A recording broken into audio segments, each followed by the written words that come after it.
Hi, it's me, Daphne, and welcome to my channel and today's video. Today I'm going to be talking about all the books that I read in October. So, disclaimer, there is construction going on behind me and they're going to be working well into the night. So I really want to get this video done before I lose all of the daylight. So we're just going to try to ignore it. I'm sorry. In October, I read 9 books. The first one I finished was in a vlog, and that was Fantasia. And if you watched that video, you already know I really did not like this book. And apparently, I'm so petty that when I see people have this book in their thumbnail, like in their vlogs, I purposefully watch it skip to this book just to see if they didn't like it, and then I'm kind of upset when they actually liked it. I just need more people to be on the same page as me. Like, I really did not think this book was good, okay? You can like it, that's still okay. But I'm gonna wish that you didn't, so I'm not so alone in this opinion. This book is about a young woman named Ophelia. She has a sister. Her mother has recently passed. They have like this witchy kind of background, and she inherits the powers from her mother. There's also this like circusy terror competition thing called Fantasia coming into town, and her sister joins it, allegedly, and Ophelia joins it to try to save her sister, and she falls in love with this ghost guy that's there. Where I had an issue with this book is that this, like, okay, the horror elements were there, like there were stakes for the other characters dying and stuff, but it just didn't make sense for Ophelia to like be so wrapped up in this romance when she's trying to see if her sister's still alive.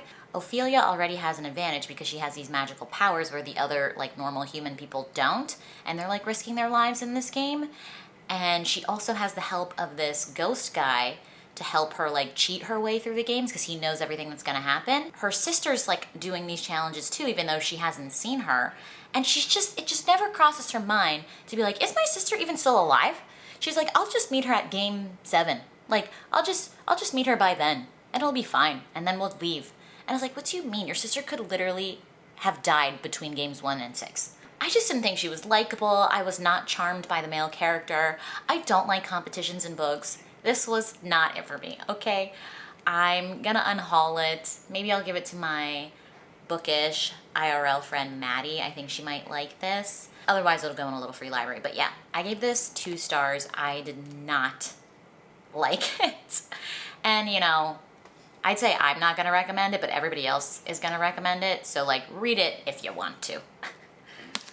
The next book I'm going to talk about is The Wrong Bride. This is a contemporary romance, and oh my god, this felt like I read this a bajillion years ago. I don't remember the main characters' names, but we have our female main character who was originally betrothed to the male main character, but he then sees her sister and then is like, no, I don't want to marry you, I want to marry your sister. And then he dates the sister for a few years, and he's trying to like get this wedding to happen. The families are trying to do like this business merger, and for whatever reason, his family does arranged marriages and stuff like that. I don't know. It's just a way to force the situation. He's been trying to get the sister to marry him, and she's like, oh, I'm in love with you, but like, I want to be an actress. I'm not ready to get married and all this stuff.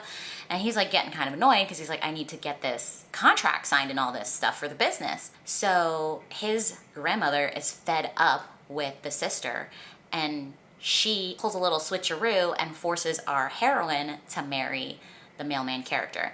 Mind you, our heroine has been in love with the male character this entire time.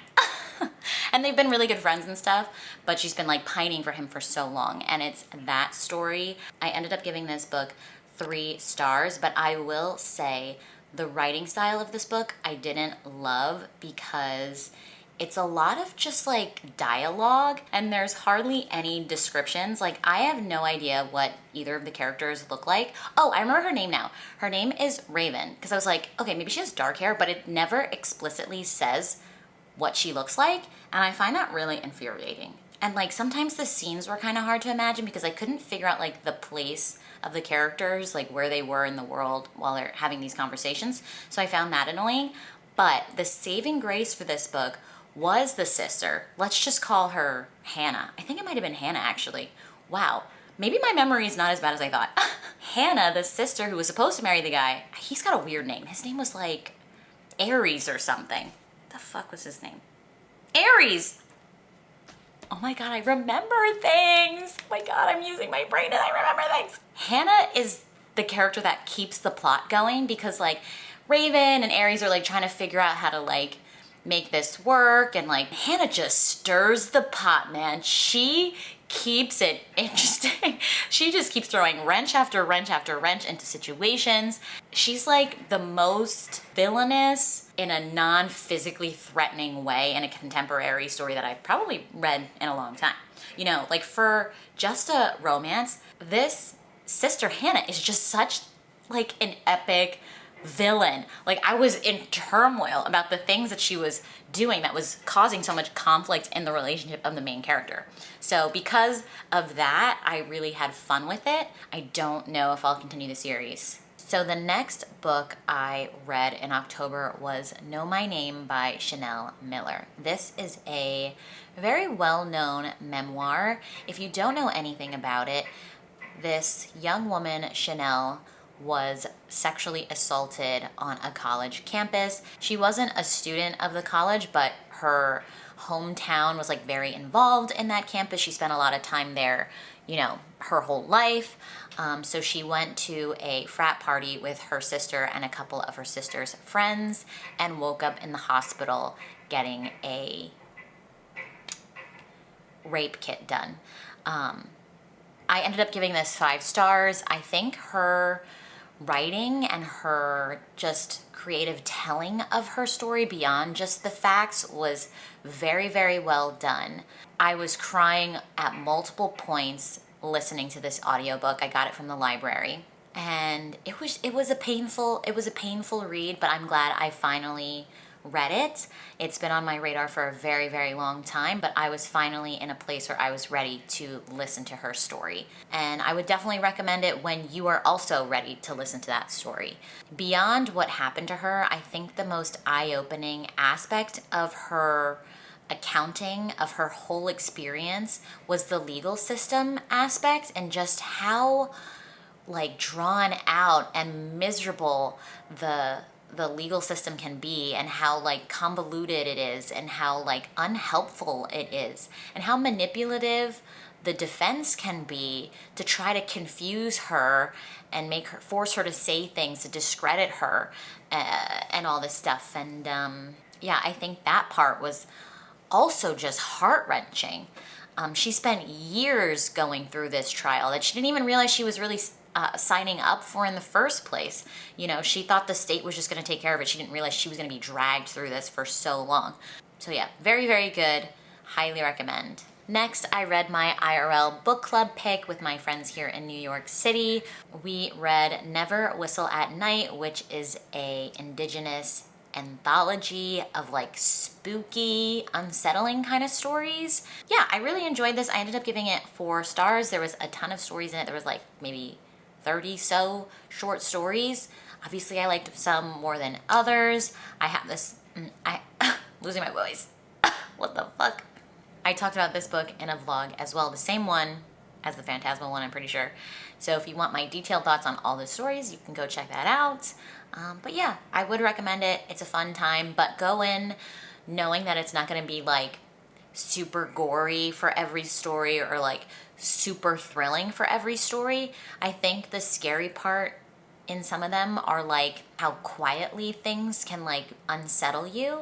And again, there are some like magical aspects to some of the stories as well. But yeah, some of them were really grounded in reality. So yeah, I enjoyed it.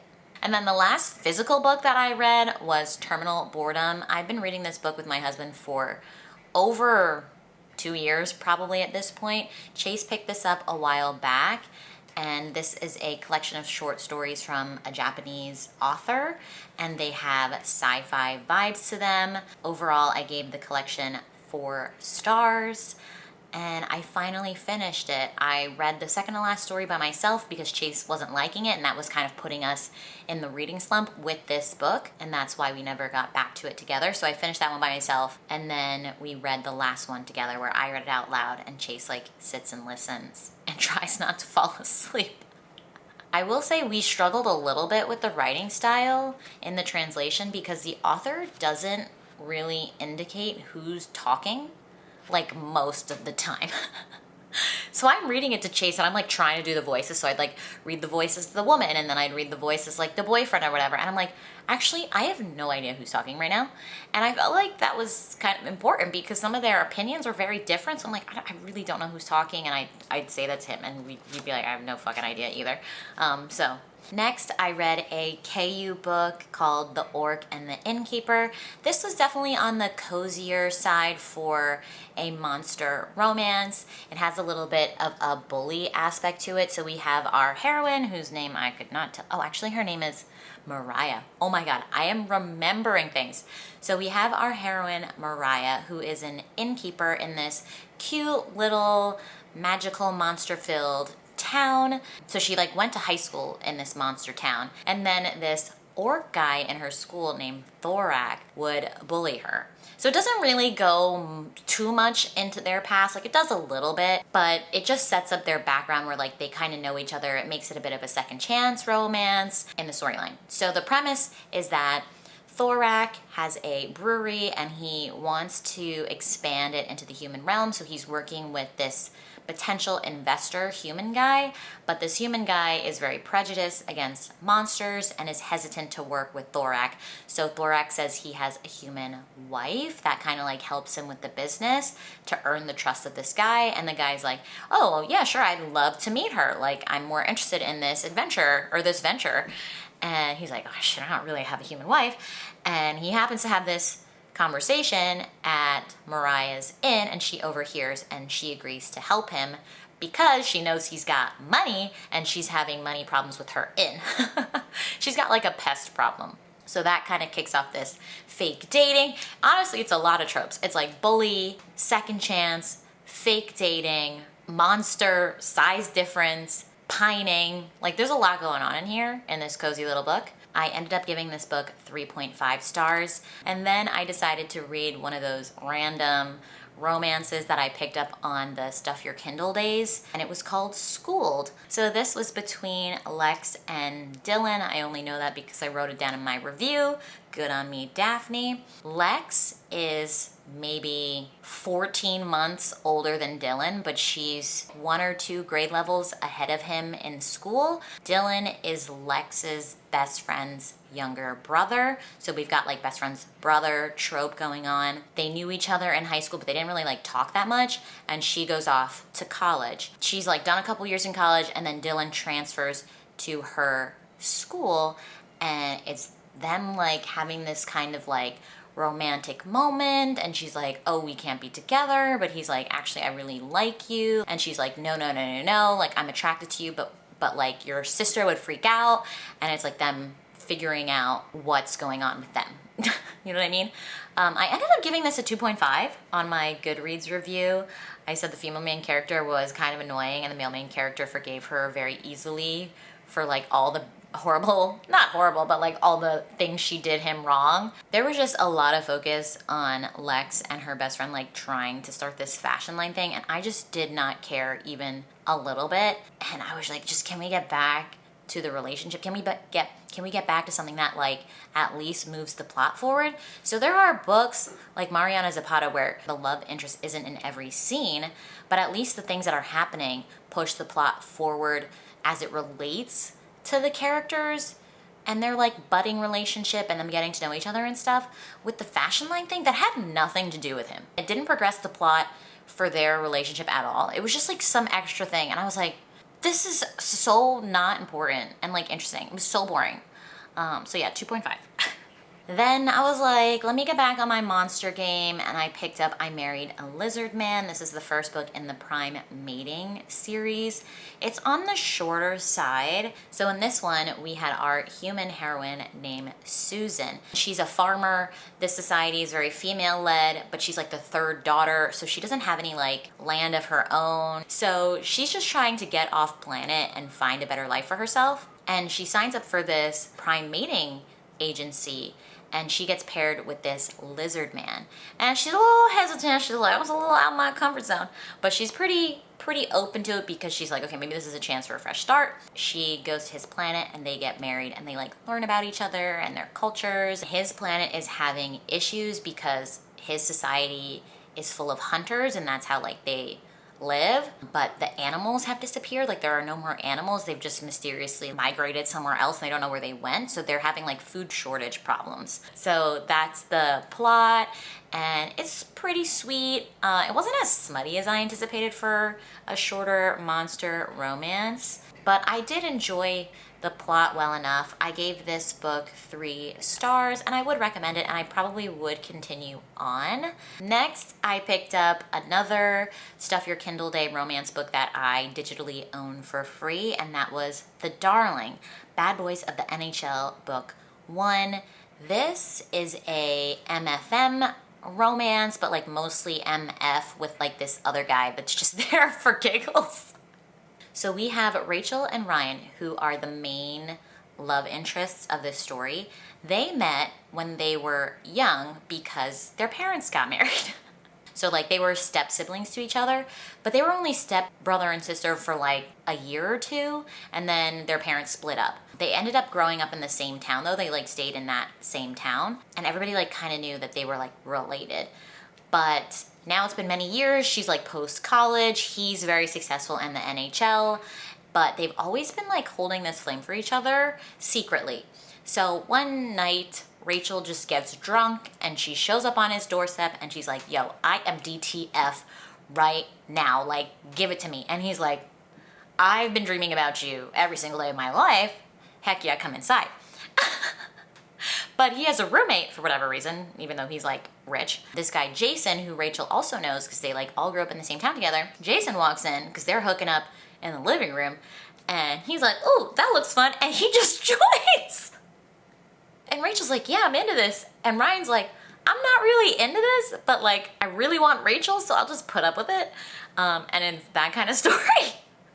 I gave this 2 stars. Like as a plot, like it's okay. But as, I don't know, as an execution and the writing and just like kind of the repetitive thoughts of the characters were not that enjoyable. I just think the writing was kind of weak. It wasn't very long. And it was like kind of fun, but also I was kind of like, ugh, guys. Like, yeah, you like each other, just like talk about it. I don't know what to tell you. You know what I mean? And they were like, oh my God, it's so taboo. We're siblings, but like not by blood. It like the author kept writing that, like we're siblings, but not by blood. Like she kept saying that over and over again. And I was like, dude, guys, you were step siblings for like 2 years when you were like 12. Like it's fine. Like nobody cares that much. And the guy's like, oh, I don't want to like make her have to deal with the scrutiny of the paparazzi and like the media if they know I'm like dating my sister. And it's like, she's not your sister. Like, yeah, sure, they'd probably be like, that's kind of odd, but like it's not that taboo, right? Or am I just kind of numb to some of these taboo things? I don't know. So yeah, their thoughts were a bit annoying. All right, so those are all the books that I read in October. Pretty good month with some odd ones in the mix. I hope you had a nice reading month in October. If you enjoyed this video, please feel free to leave it a thumbs up and subscribe down below if you haven't already. I would greatly appreciate it, and obviously it helps out my channel. And I will catch you in another video. Bye!